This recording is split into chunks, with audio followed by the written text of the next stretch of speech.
eu vejo em todos esses livros, né, do Antigo Testamento, o desejo de Deus de salvar o seu povo, o povo que ele escolheu e que o povo também o aceitou. Lembra? Diante do Monte Sinai, lá no Egito? Pois bem, o povo falou, eu aceito o Senhor como meu Deus. Mas, por final, esse povo rejeitou a Deus. Mas eu vejo a luta de Deus, né, enviando os seus profetas, tentando restaurar, né, recuperar aquela nação. Hoje nós vamos ler Oséias capítulo 11. Antes de tudo, nós pedimos a Deus a direção dele. Ó Senhor, em o nome do Senhor Jesus eu peço que o Senhor fale conosco. E assim como o Senhor tem enviado Oséias, Isaías e tantos outros profetas para avisar a nação de Israel, que nunca falte para nós também o aviso, para que nós possamos ver o teu amor quando o Senhor está falando conosco. Eu entrego essa meditação em tuas mãos e peço que fale conosco. Amém. Oséias capítulo 11, versículo 1. Quando Israel era menino, eu o amei, e do Egito chamei a meu filho. Comentário. Deus como pai e Israel como filho. Uma nova comparação é feita para enfatizar o profundo e perseverante amor do pai abandonado. Deus se lembrava de como havia resgatado o seu fragilizado povo no Egito. Ele se recordava do seu amor provado ao escolher e libertar Israel e de quando o acolheu como filho. Ele providenciou tudo o que precisava. Contudo, seu cuidado não foi retribuído, pois recebeu ingratidão como paga. Há pessoas que se conservam humildes enquanto são pequenas, mas basta conquistarem o que desejam para se mostrarem orgulhosas, independentes e distantes de Deus. E essa é a dura realidade do mundo que a gente vive, né? Infelizmente, vão haver pessoas desta forma, como o povo de Israel, ingrato. A pior coisa que tem e que faz a pessoa ser assim é a ingratidão. A parte B diz assim: do Egito chamei a meu filho. No Evangelho de Mateus, essa profecia de Oséias está relacionada ao Senhor Jesus. Quando criança, ele foi levado por José e Maria ao Egito para livrá-lo do deserto de Herodes, que consistia na morte de todos os meninos de até 2 anos de idade. Está lá em Mateus 2, 13 ao 15. Diferente de Israel, que não cumpriu os propósitos divinos, o Filho de Deus, o Senhor Jesus, correspondeu amplamente à sua vontade de forma submissa e perfeita, isto é, sem nenhum pecado. Filipenses 2, do 6 ao 8, que sendo em forma de Deus, não teve por usurpação ser igual a Deus, mas fez a si mesmo de nenhuma reputação, tomando a forma de servo, fazendo-se semelhante aos homens, e achado na forma de homem, humilhou-se a si mesmo, sendo obediente até a morte e morte de cruz. O Senhor Jesus teve uma morte cruel, das mais cruéis que se tem na história da humanidade. A cruz era o símbolo da maldição, ninguém queria nem saber desse nome. O Senhor Jesus transformou esse nome hoje, símbolo da nossa vitória, a vitória do cristianismo. Então, veja como que Deus está amando Israel, né? Tentando recuperá-lo, mas ele está renitente, quer dizer, ele está resistente a Deus, mas aceitando as propostas deste mundo. O 2. Mas como as chamavam, assim se iam da sua face, sacrificavam a Balaíns e queimavam incenso às imagens de escultura. Todavia, eu ensinei a andar a Efraim, tomando-o pelos seus braços, mas não entenderam que eu os curava. O comentário diz, eu ensinei a andar a Efraim. O Altíssimo continua a ilustração em que aparece como pai, Israel como uma criança que está aprendendo a andar. O Senhor se coloca como aquele que sustenta os braços dos seus filhos para que suas pernas se firmem com segurança. Assim, tudo o que o filho de Israel sabia havia sido ensinado por seu pai, pois ele não conseguia nem sequer caminhar. Inúmeras vezes, os israelitas foram tomados nos braços quando tropeçavam e caíam. Porém, ao crescerem, correram para longe do seu protetor. Imagine, dar todo o amor a um filho e depois que ele crescer, não reconhece todo o bem que lhe foi feito. Vira as costas a você e o abandona. Como você se sentiria? Podemos imaginar como Deus se sente depois de ser paciente, bom, zeloso e gentil com o ser humano e receber em troca desprezo e ingratidão. E é o que Deus normalmente recebe. Imagine quantas pessoas chegam na igreja. Por exemplo, eu estou numa igreja que diariamente eu recebo pessoas novas. Agora imagine se todas essas pessoas que durante o tempo que eu estou aqui já passaram, a minha igreja não caberia de pessoas. Eu teria que fazer várias e várias reuniões para comportar o número de pessoas que viriam. Quer dizer, mas as pessoas vêm e às vezes elas não se firmam, não ficam, vão embora, porque elas querem só alcançar um objetivo, alcançou e elas vão embora. No 4. Atraí-os com cordas humanas, com laços de amor, e fui para eles como os que tiram o jugo de sobre as suas queixadas e lhes dei mantimento. Comentário do 4. Atraí-os com cordas humanas. Quem precisa de quem? O Altíssimo é autossuficiente e não precisa do ser humano, que é cheio de falhas. Portanto, é o homem imperfeito que precisa dele. No entanto, de forma humilde e afetuosa, o Senhor providencia cordas humanas com laços de amor para trazer o homem a si. Isto é, Deus não nos atrai pela força, como é feito a um animal lançado e preso com cordas a fim de que não fuja, nem com cadeias, como era feito aos escravos. As cordas que nos atraem e nos unem ao Todo-Poderoso são sua benevolência, justiça, retidão, fidelidade, misericórdia e suas outras inúmeras qualidades. Assim, uma vez ligadas ao Eterno, é removido de nossa vida o jugo do sofrimento, para que sejamos felizes e prósperos. Contudo, ao invés de escolherem viver unidas ao Senhor para sempre, há pessoas que se desvencilham de suas cordas para viverem presas às amarras do pecado. O pecado, na verdade, ele é como uma armadilha, né? Ela parece ser boa, ser saudável, ser gostoso, prazeroso, mas depois o seu fruto, o seu gosto, o seu sabor, ele é o sabor do pecado, do erro, da consciência dolorida, do sofrimento, das feridas, das marcas, né? Nunca traz satisfação completa. No 5. Não voltará para a terra do Egito, mas a Síria será seu rei, porque recusam converter-se. E cairá a espada sobre as suas cidades e consumirá os seus ramos e os devorará por causa dos seus próprios conselhos. Porque o meu povo é inclinado a desviar-se de mim. Ainda que chamam ao Altíssimo, nenhum deles o exalta. Como te deixaria, ó Efraim?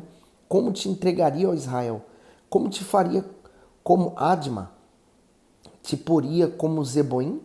Então está comovido em mim o meu coração, as minhas compaixões, a uma se acendem. O comentário, como te deixaria, ó Efraim? Essa exclamação comovente prova que o Eterno não é indiferente ao sofrimento dos seus filhos. Ele aplica a disciplina, mas visava a correção e a proteção do mal que os estava consumindo.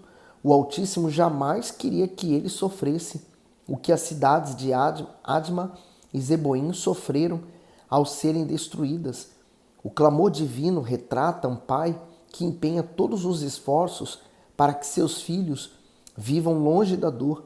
Enquanto não conseguem isso, fica com o coração despedaçado de aflição. Sabe como é que eu vejo isso? Aquele pai, por exemplo, que está vendo que o seu filho está se encaminhando por um caminho errado, andando com pessoas erradas, e ele fala assim: meu filho, abandona essas pessoas, não anda com elas, olha o futuro delas, elas vão terminar morrendo e você vai morrer junto com elas.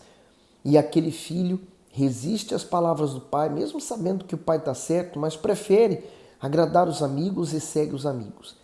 E quantos pais, por vezes, vai olhar o seu filho já morto na rua. A gente já viu vários vídeos desse. E a mãe falando assim, meu filho, quantas vezes eu te falei, meu filho, que não era para você fazer isso. Mas agora, tarde demais, né? Então, assim é Deus através agora de Oséias, falando para ele, olha, eu trato vocês como filho, mas infelizmente vocês continuam seguindo a vida de vocês. Mas, né, como ele disse, vocês vão pagar caro, porque vocês estão me rejeitando. E é o que o povo está fazendo. Então Deus vai permitir que o mal venha para que eles possam ver a Deus. No 9. Não executarei o furor da minha ira, não voltarei para destruir a Efraim, porque eu sou Deus e não homem, o santo no meio de ti. Eu não entrarei na cidade, andarão após o Senhor, ele fugirá como leão, rugindo, pois ele, os filhos do ocidente, tremerão. Tremerão, virão como um passarinho, os do Egito, e como uma pomba, os da terra da Síria, e os farei habitar em suas casas, diz o Senhor. Efraim me cercou com mentira, e a casa de Israel com engano, mas Judá ainda domina com Deus e com os santos está fiel. Ele é santo, né? Por isso que lá no Pai Nosso, quando nós oramos o Pai Nosso, nós falamos, santificado seja o teu nome. Se ele é santo, eu não posso ser corrupto. Se ele é santo, eu não posso andar na mentira. Eu tenho que fazer o que é certo. Então, é isso que Deus requer de nós, a santidade a ele.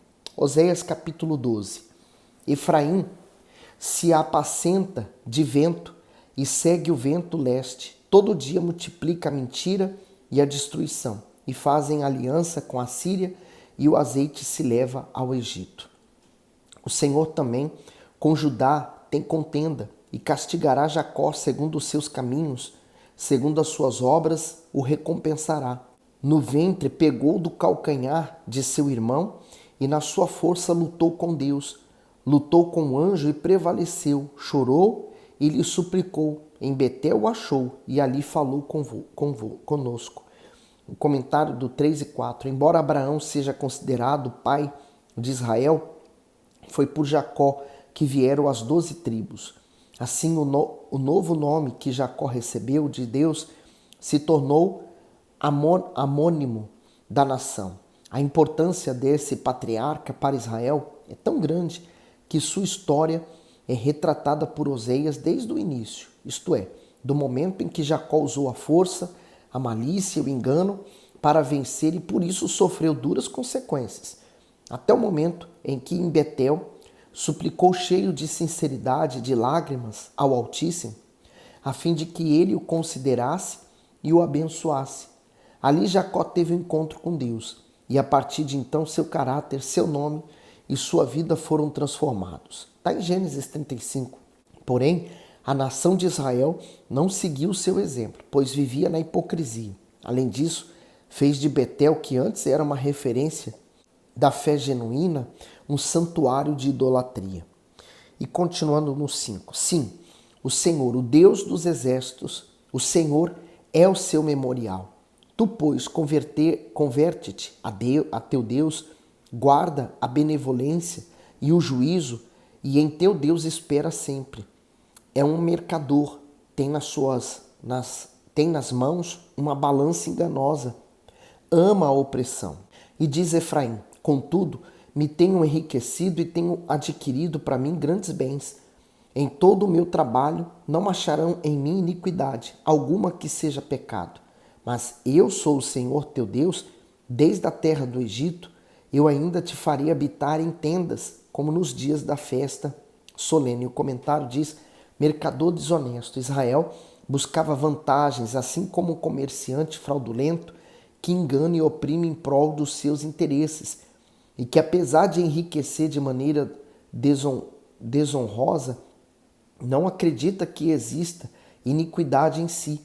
O orgulho da nação o faria cair e ser devastada. Israel seria tirada do conforto e da segurança para viver em tendas como no passado, na saída do Egito. A travessia do deserto não deveria ter durado 40 anos, mas esse longo período de moradia em um local ermo foi uma consequência da murmuração do povo. Agora, por um determinado tempo, a nação experimentaria novamente a perda da sua comodidade e do seu bem-estar por causa das suas transgressões. Até hoje, o povo de Israel, ele considera as suas riquezas como uma bênção de Deus. Então, quanto mais rico uma pessoa é, mais ela se considera abençoada por Deus. E aí o coração enganoso entra em ação na hora. A pessoa faz coisas erradas, ela trai, ela rouba, ela adultera, ela engana, ela mata, ela faz o que for preciso. E aí ela fala assim, não, mas Deus é comigo porque eu estou sendo abençoado financeiramente. Olha o engano, né? O engano do coração. Sabe aquela pessoa que vai olhar para o coração e ela fala assim, e aí coração, olha, a gente está mentindo, estou ouvindo aqui uma palavra que a mentira ela é fruto do diabo. E o coração fala assim, não, peraí, você falar a verdade, você vai pagar caro. E essa mentira que você fala, ela é justificável, né? Não tem nada a ver com você, fica tranquilo. Aí a pessoa, pronto, então eu tô tranquilo, né? Ou senão aquela pessoa fala assim, olha, eu tô traindo minha esposa. Aí o coração diz assim, fica tranquilo, ela não cuida de você, ela nem gosta de você. Então fica tranquilo, você merece um prazer, você merece satisfação. Quer dizer, o coração fala enganosamente para a pessoa. E quantas pessoas estão vivendo assim? É o espírito do engano, o espírito dos dias de hoje. No 10. Falei aos profetas e multipliquei a visão, e pelo ministério dos profetas propus símiles. Não é Gileade iniquidade? Pura vaidade são eles. Em Gilgal sacrificam bois, os seus altares são como montões de pedra nos sulcos dos campos. Jacó fugiu para o campo da Síria, e Israel serviu por uma mulher, e por uma mulher guardou o gado. Mas o Senhor, por meio de um profeta, fez subir a Israel do Egito, e por um profeta foi ele guardado. Efraim, muito amargosamente, provocou a sua ira. Portanto, deixará ficar sobre ele o seu sangue, e o seu Senhor o recompensará pelo seu opróbrio. O opróbrio é a vergonha. Israel passaria por muita vergonha, né? Aquele que teve o Senhor, Deus Todo-Poderoso, agora está sendo afligido pelos inimigos. Quer dizer, está desprotegido. Eu lembro da história de Ai, né? Aquela cidadezinha pequenininha. O povo de Israel saiu, tinha acabado de vencer Jericó, aquelas muralhas intransponíveis. Um milagre sobrenatural aconteceu naquela cidade porque os muros caíram. E eles então foram lutar contra Ai, uma cidade pequenininha. E tanto é que o povo falou assim, não vamos mandar muitos soldados, porque é tão pequenininho, né? Vamos mandar só 3.000 soldados, eles resolvem lá o problema. Mas só que havia infidelidade, né? Um daqueles príncipes, né, das tribos, havia guardado coisas impuras da cidade de Jericó, que Deus falou assim, que aquela cidade era anátema, quer dizer, é como se fosse o dízimo, né? Aquela cidade seria todo o tesouro, todo o despojos daquela cidade seria para a casa do Senhor. Era o dízimo. Então ninguém deveria tomar daquilo para si, era de Deus. E alguém guardou uma capa, guardou ouro, quer dizer, pensou assim, eu vou fazer isso aqui pensando no meu futuro. Quando veio a guerra, eles perderam a guerra. E aí Josué chorou amargamente, pensando, e agora, meu Deus? Nós perdemos a guerra contra aquela cidade. Deus, você está chorando por quê? A infidelidade. E se há infidelidade, eu não estou no meio de vocês. Então, descobriu quem era, resolveu-se o problema, voltaram lá e venceram aquela batalha. Assim, minha amiga, meu amigo, somos hoje nós. Você escolhe não ser fiel a Deus. E eu não estou dizendo apenas ser fiel nos dízimos e ofertas, porque essa é a fase final da nossa fidelidade.